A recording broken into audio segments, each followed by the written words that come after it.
Love going to the ball games and not only hearing the Star Spangled Banner, but hearing God Bless America. And I was so proud. I was so proud of our country. I was so proud of how we coalesced and came together. It was just the most. It was my most proud time in my whole life of being a citizen of this country.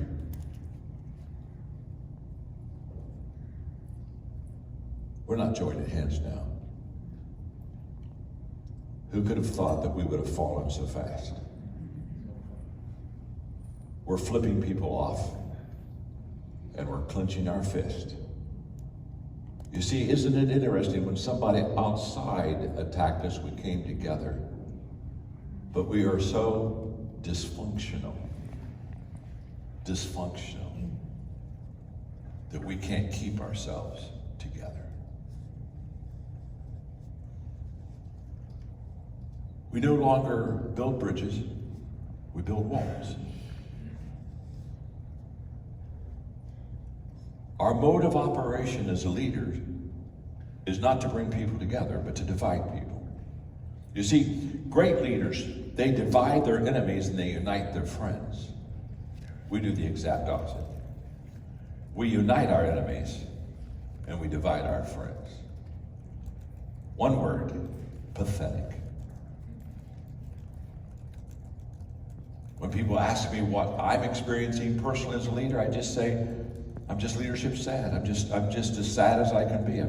I've never known and I'm not melancholy by nature at all, but I'm just leadership sad. I'm leadership sad because I'm watching people live way beneath their privileges, and I'm going to help you understand why they are and why we are, and what the core issue is. The purpose of this lesson is to give us a contextual understanding of where we are, and then a game plan of where we could be.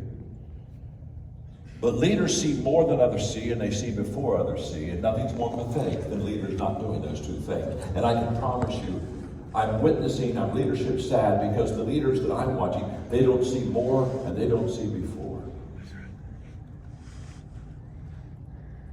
I keep asking myself, where's the man and woman who's willing to stand above all of the foolishness, pure, insecure, dysfunctional foolishness that triggers the emotions of people and causes us to react instead of understand and think? And by the way, when we think of walls, let me tell you something. If you're defending something, you can't understand the other person. We need to stop defending. I already know what I believe. I already have my own values. I know who I am. Listen to me very carefully. I got my act together.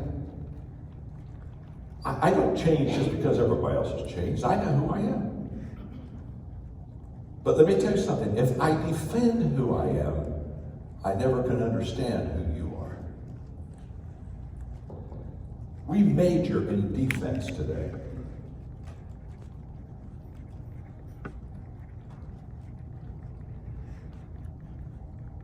This just shocked me. I just read this as I prepared for this lesson. 68% of the Americans were stressed about the election. Now this is 52% have suffered mental health problems because of the election. 24% feel rage about the election. 11% have gone to therapy. Over that. I don't think you need to go to therapy. I think you need to send the politicians to therapy. We've got this whole thing reversed. Can I tell you something? They're the problem. I don't like them at all. I'm not Republican or Democrat. I think they're both lousy. Nothing's worse than a political junkie acting like a football fan. Dear God, can't you rise above all of the emotional chatter in this world? But we're part of it. And even if we have the ability to be solid ourselves, there's this blanket of depression that's among us. We have to lead in it. We have to lead people that are in it. That's why I'm so glad to have Chris with us to help us understand it and help us to know how we can lead ourselves and our people out of it. This is going to be a real plus that, Chris, you're going to add to us, and I'm so grateful for you. But let me just give you a contextual understanding of where we are. I've done a lot of work, done a lot of research. It took me a lot of time, but here we go. And there will be a few things I read more than I would normally read in teaching, but I just want to get them right. And I'm just learning this myself, so it's not like I'm a pro or I got it down or I'm smart or something. Okay, I'm just part of. My name's John, your friend. I'm working through it, and so I'm just saying, would you want to work through it with me a little bit? Okay. But Samuel Huntington, who's a Harvard political scientist, says that every 60 years, America goes into a convulsion. It begins with the 1760s, the Revolutionary period. And then he said about 60 years later, about 1820s, 1830, we had the Jacksonian, Andrew Jackson, and think of that whole uprising that era created. I mean, the unpopularism of the Mexican War. I mean, there's just all kind of stuff that caused people major unrest. And then in the 1890s, we entered into the industrial age and the progressive era and the moving people away from homes and families. And then in the 1960s, the social protest, of which we're all acquainted with. I don't need to explain that now. And now we're here in the 2020s. And these every 60 years convulsions in our country have four main features. People, number one, they just feel disgusted about the state of society and culture. They're just very unhappy with how their society is operating. Number two, trust.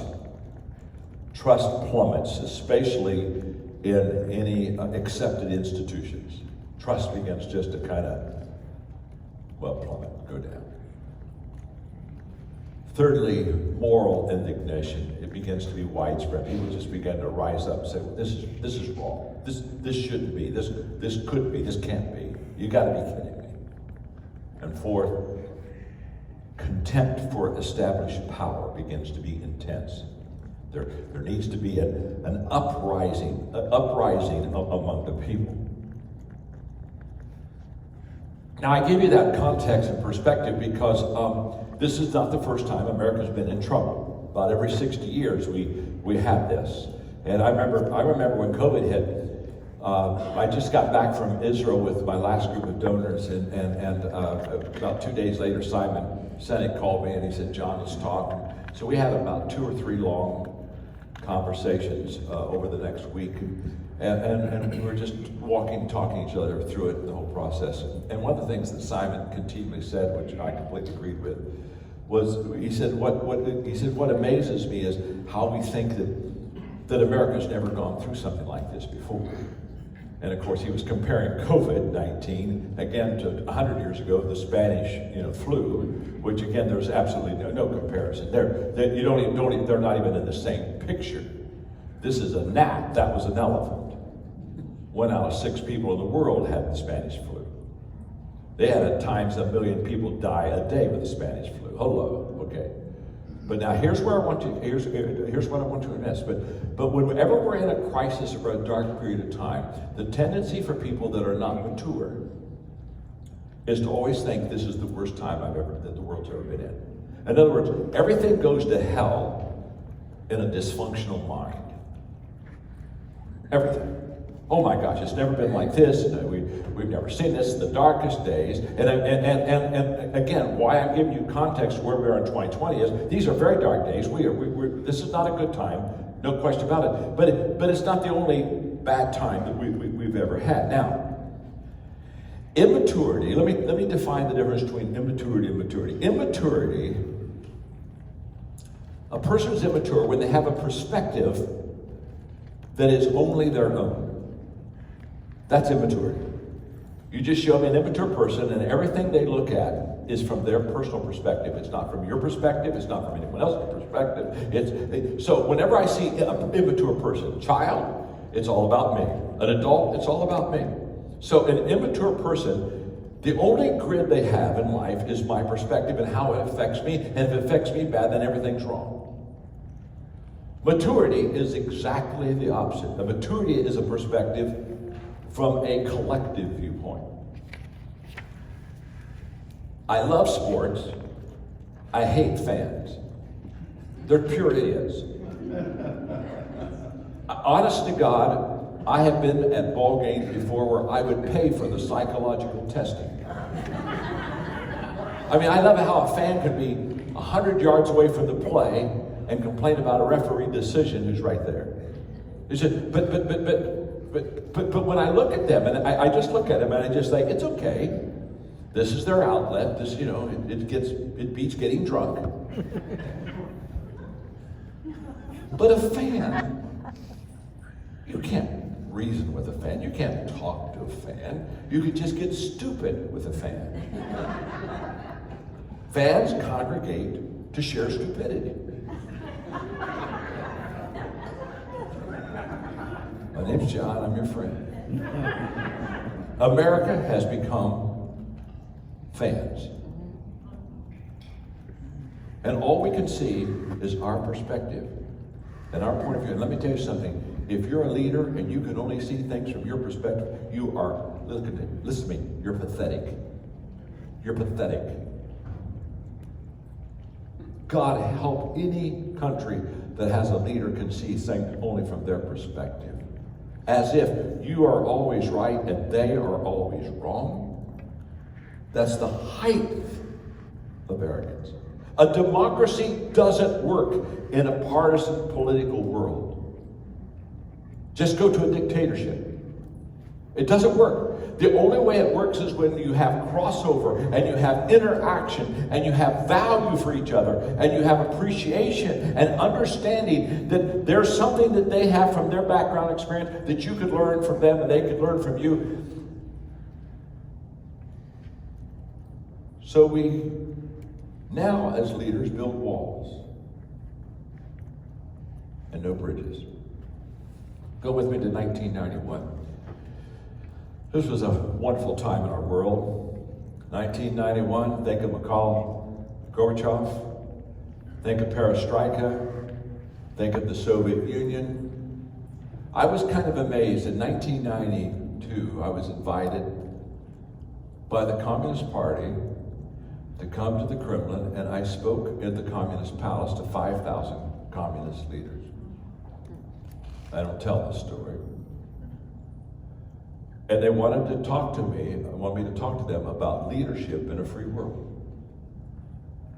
And I took my kids, and Margaret went with me, and I can still remember our guide's name was Anna, and she was a terrific lady, and all she wanted to talk about was Boris Yeltsin, and that she was in the square the day that the tanks rolled in, and Yeltsin got on top of the tanks and basically defied the army and said, no, we're not going that way. And she was there, and she was so proud of what was happening to her country, and she would tell her the story. Every day I'd say, tell me the story again.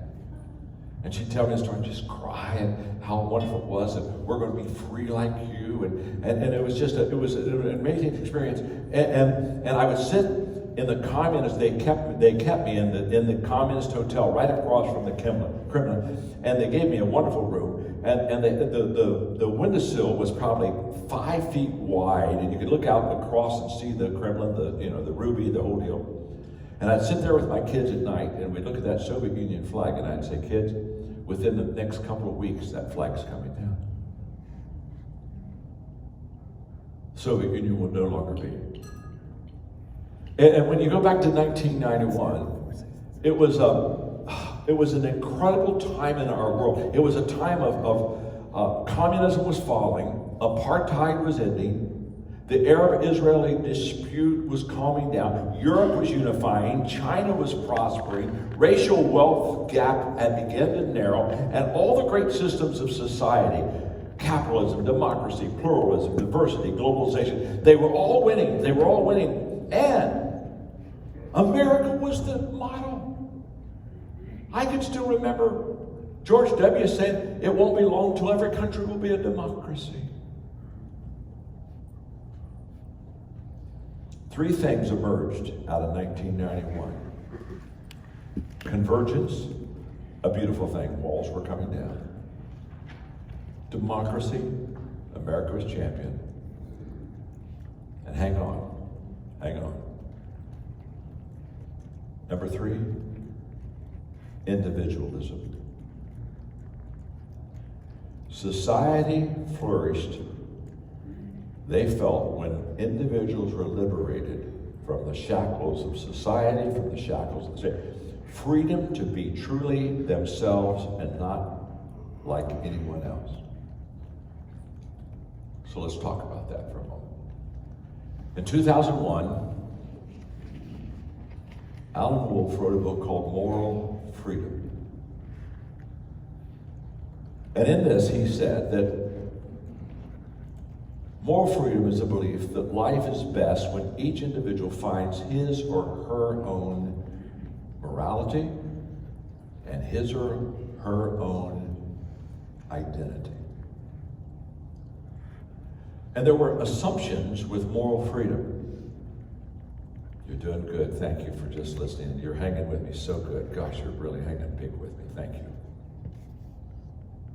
Because I want us to understand contextually why we are where we are. You can't lead people where they need to go until you understand where you are. So here's what happened. Moral freedom, this whole individualism. I can be my own person. Now here's what happened. It had assumptions to it. The assumptions were, if everybody does their own thing, then everything will work out for everybody. In other words, if I just do my own thing and you do your own thing, it'll all work out. That was an assumption. We believe that if everybody pursues their own economic self-interest, the economy will thrive for all.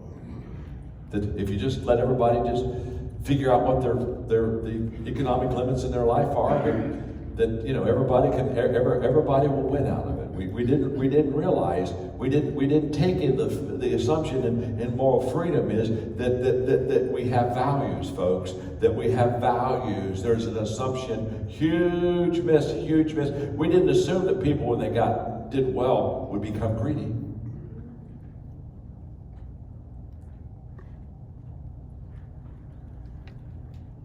We had the assumption that if everybody could just choose their own family style, the children are going to be okay. They'll prosper. Everyone has their own moral code. Everybody will be decent to each other. Here's what individualism did. It brought maximum individual freedom, which created minimum valuing others. The moment that I put myself above you and value me more than you, we have problems.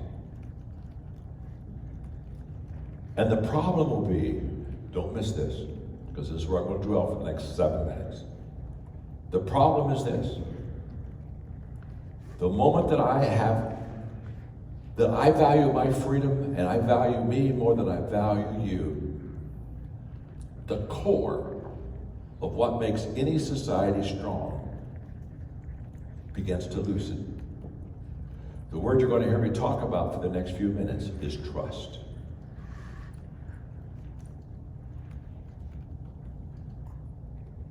Trust plunges when I value me more than I value you. And so we're in what I call a trust fall. Let me illustrate. In 1964, 77% of Americans trusted the federal government. 30 years later, 1994, 20% of Americans trusted federal government. 47% drop in 30 years. What happened? Well, I can tell you what happened. Vietnam happened. We got played. Watergate happened. Dysfunction in society began to happen. And political partisanship happened. Those four things, straight down.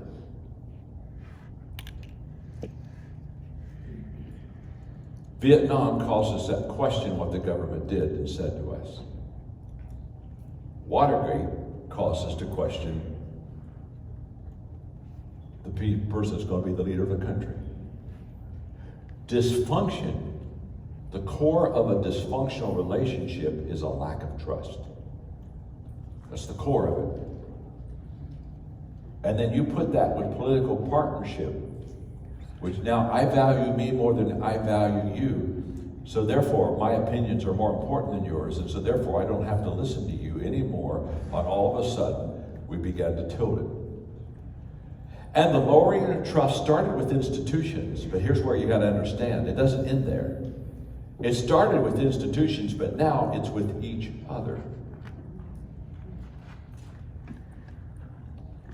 And trust is an imprint that's left by experience. So if whatever trust factor John Maxwell have, I don't get the trust factor because I've read stats on it.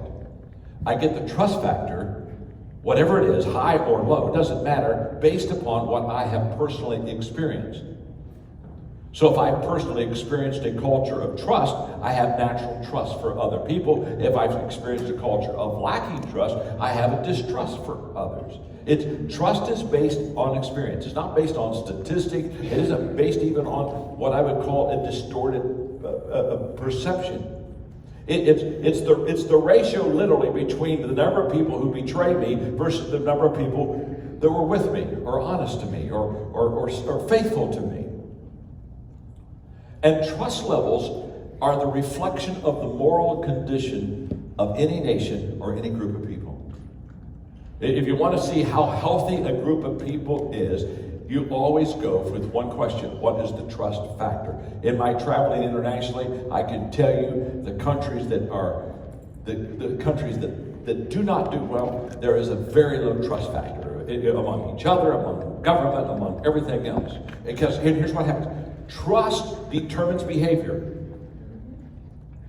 So when I look at the people today that I'm ashamed of on both sides, pathetic, absolutely pathetic. Sometimes I just want to leave them all.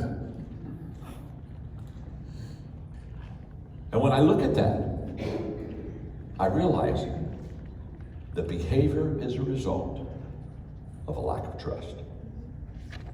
And by the way, I'm not even saying sometimes there's a reason for the lack of trust. I'm not saying blind trust. I'm just saying that when you lose trust out of a group of people, you become very quickly dysfunctional. Now, so let me talk to you about, just for a moment, social trust.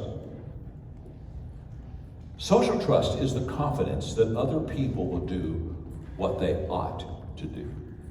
That's what it is. So if I trust you, I trust you based on because that you're going to do what you ought to do. That's social trust, okay? And it begins with an assumption. The assumption such as we are interdependent, not independent. The opposite of individualism. We are interdependent. It begins with the fact that our destinies are linked together. It has the assumption that we all have the same moral values. Here's what I know. Whatever happens to human beings in any setting, here's what you got to know. They thrive in a trust environment. And the worst of themselves happens when there's a lack of trust. We are created to thrive in a trusting environment. And when you trust me and I trust you, healthiness comes. Just as if I don't trust you and you don't trust me, unhealthiness. Trust is the atmosphere in which people thrive. And remove that trust, and no longer are we then at our very best. So in America, the lowest social trust in cultures is with the most marginalized people, obviously. Black Americans, believe basically 15% believe that most people could be trusted. Secondly, lower middle class, the working poor, 40% of our population, they have a strong distrust. They're so insecure, they're looking for their place in society, and they're looking for their place economically. And so there's just a major amount of that.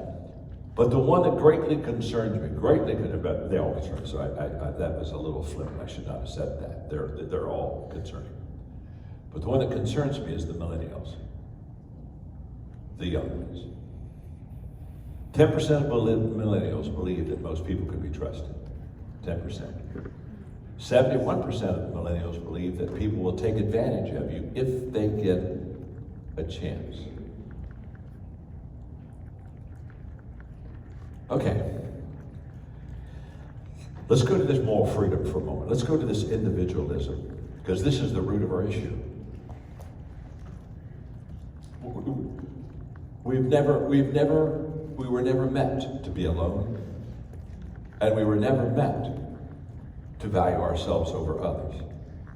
So what has this cost? When all of a sudden you have total freedom, you can choose your identity, you can choose, okay, what happens? It's very simple.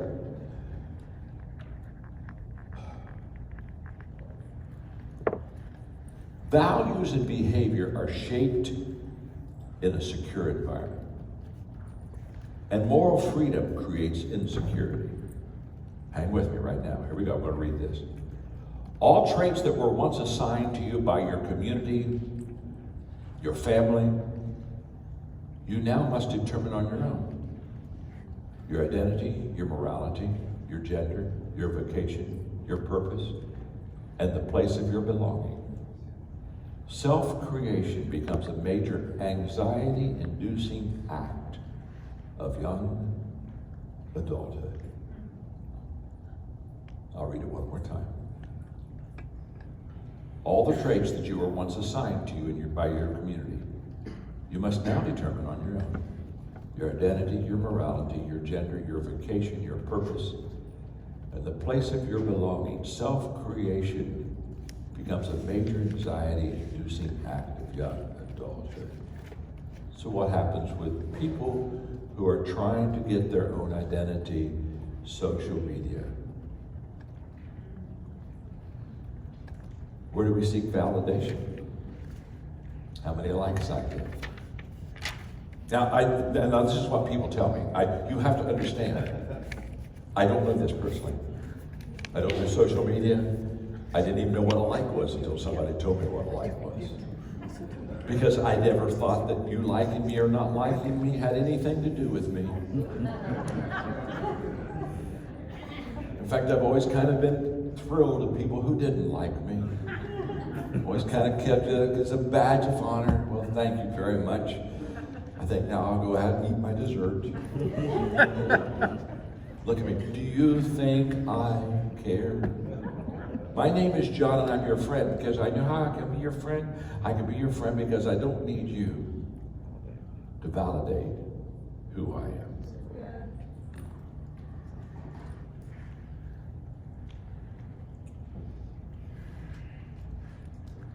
So the millennials are finding how many likes they could get. They get depressed and anxiety. 81% under 30. 81% feel depressed. And so Chris, I'm so glad you're going to talk to us in a moment about depression. I mean, I look at this. See, this is where I have to go do research because I can't figure it out. Because I think, I just want to just say, dear God, there's a lot of idiots in this world. In the name of Jesus.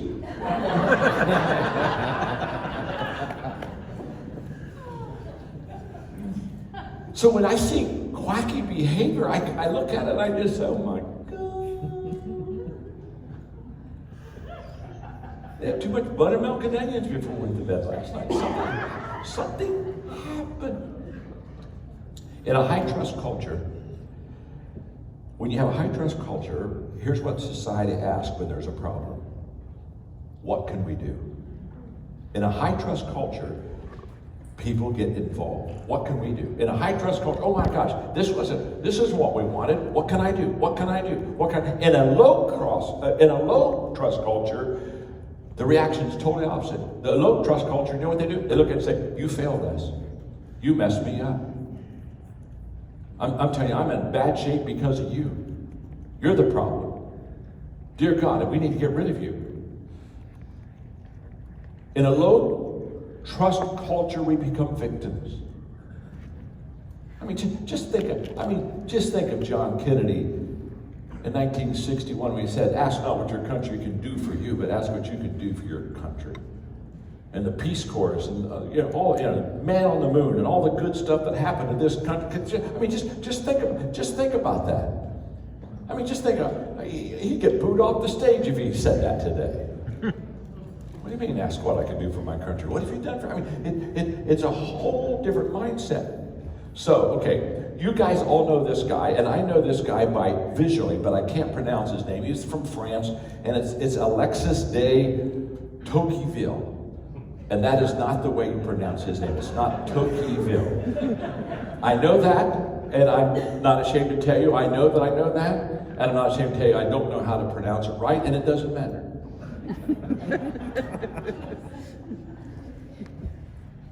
Because here's what he said. And I do understand this.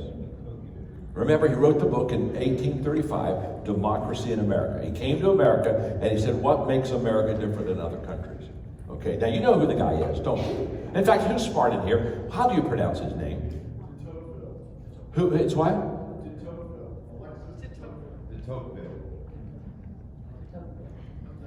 I like Tocqueville a lot better. Tocqueville said. Here's what Tocqueville said. I knew there were people here that just were smarter than me. He said, Americans were clearly individualistic. Now, he's observing this back in 1835. But they shared common ideas and common values and could, when needed, he said they're very individualistic, very entrepreneurial, but could, when needed, produce common action. They could form a social body. Over time, those common values eroded and were replaced by a value system that put personal freedom above every other value. And there's your problem. When my freedom is more important than you, and my value means myself more important than you, that's why we're in the mess that we are in today. So, now that we know that, what's the answer? What's the leadership game? Well, the first thing is the leadership game it all begins with leaders bringing clarity to why we're in this situation. It's like you're in the mall and you're trying to find a store. The first thing you look on the map is the little arrow that says you are here. Once you know where you are, you can know where to go to find your store. So the action is we need desperately, we need leaders to say, this is why we're where we are. Accompanying the understanding of where we are, we need to go back to values. Again, as we tell our John Maxwell team, we are people of value who value people and add value to them. That's who we are. I'm a person of value, and I value you, and I add value to you. The moment that we begin to understand that we've lost our way with values, that's why the war we are in is a values war. That's the battle that's in front of us. And we have to ask ourselves, how can we help people understand that when they learn and live good values, they automatically become more valuable? It's an automatic process. It's not like you had to get a certificate, you had to pass a certain level, entry level. No. Once you learn and live good values, you just become more valuable to life and to culture. Gosh. I'm not going to read it because it's a long paragraph, but there's a book that's coming out called The Upswing that I did get the manuscript and doing some research on this. And it talks about in the 1870s, out of this bad time, all of the organizations, United Way, Boy Scouts, the Forest Service, the Federal Reserve System, 4-H clubs, the Sierra Club, the American Legion, American Bar Association, and it gives all these organizations that came out of this time of turmoil, out of this time, and here's what it says about it. They were missional organizations with clearly defined crusading purposes. They put tremendous emphasis on cultivating moral character and social duty, on honesty, reliability, vulnerability, cooperativeness, on shared values, shared rituals, shared norms. They tended to place responsibility on people who had not been given power before. Booker T. Washington said, I love this, few things help an individual more than to place responsibility on him and then let him know that you trust him. Let him know that you trust him. And when I looked at all these organizations that came out of it, they all came out, they were missional in their purpose. And they were not only missional in their purpose, but they said, we've got to go back to what good values are. Which brings me to my book that comes out in January. Hallelujah. Change your world. Change your world.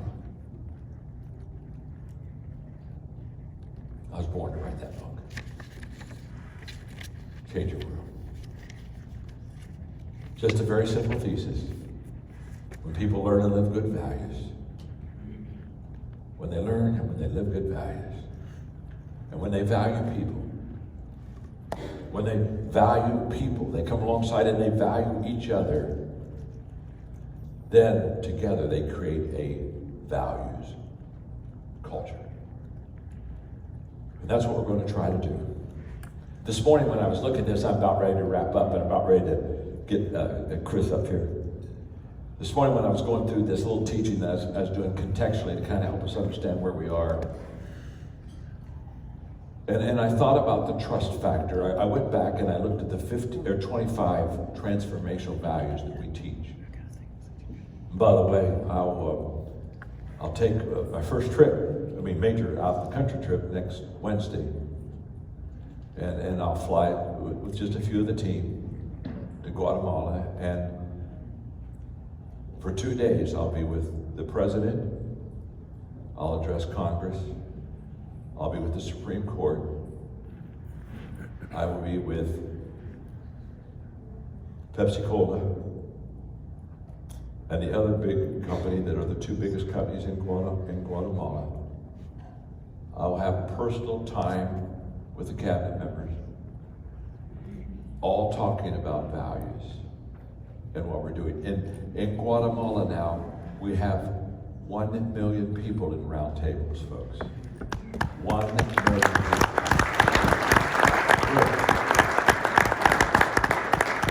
We're moving the needle to our 10%. Malcolm Gladwell's tipping point. 20 million people, we're going to 2 million. We're moving the needle 1 table at a time. And I will spend next Thursday and Friday, I'll be with the head of education. Our values training is working so well. And we've been doing it in the fifth and sixth grade. Now they're asking us if they could do it in the 9th and 10th grade. We will next year in Guatemala alone have 1 million people, kids. Now, and this is school, this is values curriculum. This isn't before school, after school. Maybe you got it, maybe you didn't get it. This is with language. This is with math. This is what you take during school. This is compulsory education values. And we're seeing a bright light. And it's very exciting. I'll come back to that later.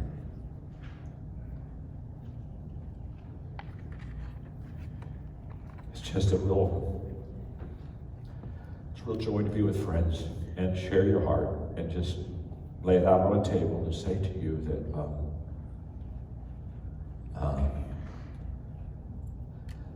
we're going to make a difference. We're going to make a difference. And so I said, what's on your bucket list? I said, I want to see a nation transformed before I die. And we're seeing it happen. 1 table at a time, and we're getting ready in 2021 to come to America. We're getting ready to come to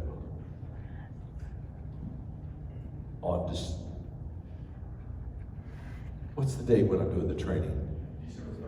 December 3rd? December 3rd. How many will we train, Mark? 16,000. I'll have one-day training of 16,000 of my coaches to release them to become facilitators of round tables. And they will start the process.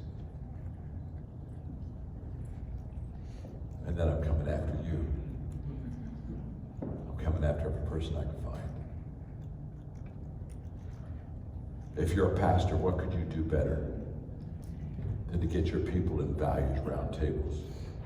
Especially values round tables that welcomes people that are not believers. Oh, happy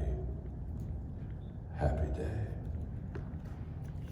If you're in a business, what could be better than to have your employees sitting around tables talking about values? Oh, happy day.